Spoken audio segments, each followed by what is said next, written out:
The whole tone scale is one of the absolute most symmetrical and interesting scales in all of 12-tone equal temperament. In this second episode on the pressing scales, I'm going to explain the properties of the whole tone scale, talk about how Debussy and Scriabin apply the scale, and go over all of its subsets. I'm Jay Beard and I make videos about Scriabin and music theory. Check out my website to see the courses and lessons that I offer, and please like, comment, and subscribe. Each set mentioned in this video has a fort number like 635 for the whole tone set, which means it's the 35th on the list of 6-note sets. It's not important to memorize these label numbers, as I'll be using alternative names for each set that's easier to understand, but if you'd like to better understand fort number labels, check out this video. It's important to understand the sets that we're covering in this series as all possible voicings, modes, or any possible manifestation of the structure of the set, played simultaneously as a chord or spread across time. Now let's get into it at the whiteboard. We can think of the whole tone scale as cutting 12-tone equal temperament in half to 6-tone equal temperament, meaning we're dividing the pitch circle into 6 equal parts, which looks like a hexagon. It contains just 3 different intervals, 6 whole steps, 6 major thirds, and 3 tritones. There are only 2 unique places to build the whole tone scale, with all other transposition levels mapping onto these 2 positions.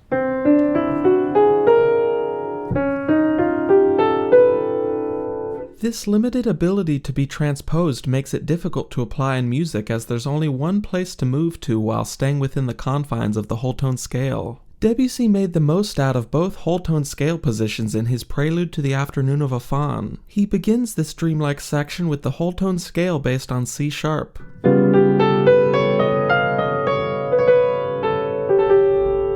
And then he moves this material up a minor third, bringing us to the other position of the whole tone scale.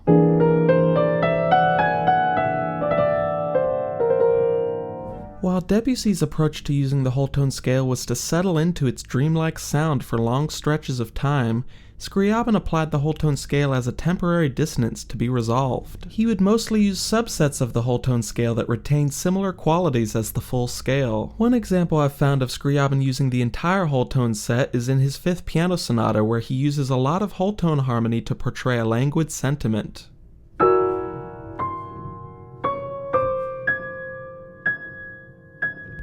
On one hand, the whole tone scale contains many consonant intervals, making it sound palatable, and on the other hand it's maximally symmetrical, which has the effect of sounding dissonant.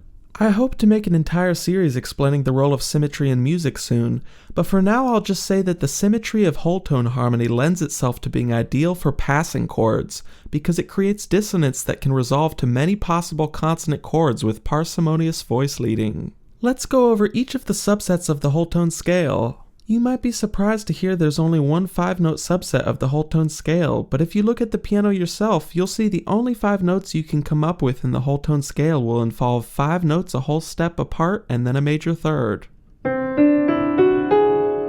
Scriabin uses this 5-note whole tone chord in the Poem of Ecstasy by continuously moving the top melody note down a semitone. In this excerpt, we can hear how this set neighbors beautiful chords like the 13 and 9 chord.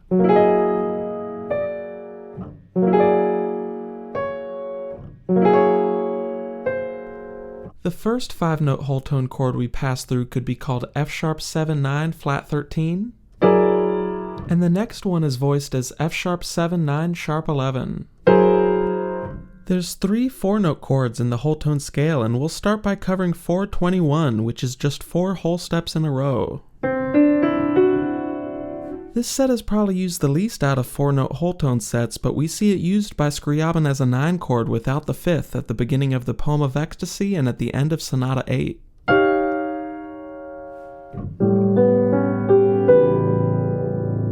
Next we have 424, which is perhaps the hardest set in this video to wrap your mind around, but it's also very useful and rewarding to implement.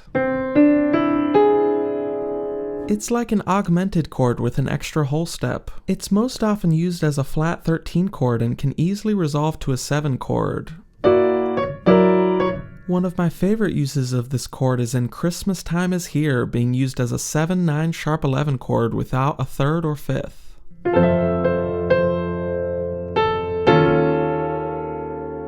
The last 4-note chord is the infamous French 6 chord.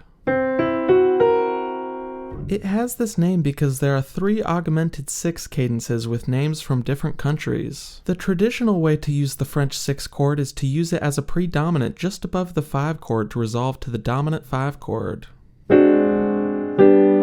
We can think of it as 2 major thirds a tritone away from each other. It's the most dissonant of the 4-note chords, looking like a symmetrical rectangle, and is limited to only 6 unique transposition levels because it contains 2 tritones. Scriabin uses this chord creatively in both a traditional way and as a foundation for his late-era harmony.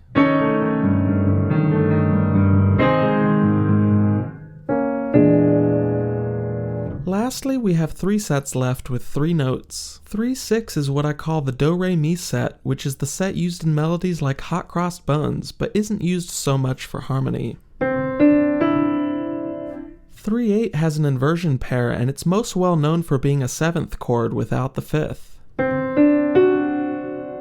Finally, we have the augmented set made up of purely major thirds and is maximally symmetrical as a triangle. Though it contains consonant intervals, its symmetry begs for a resolution, and it has numerous potential ways of resolving.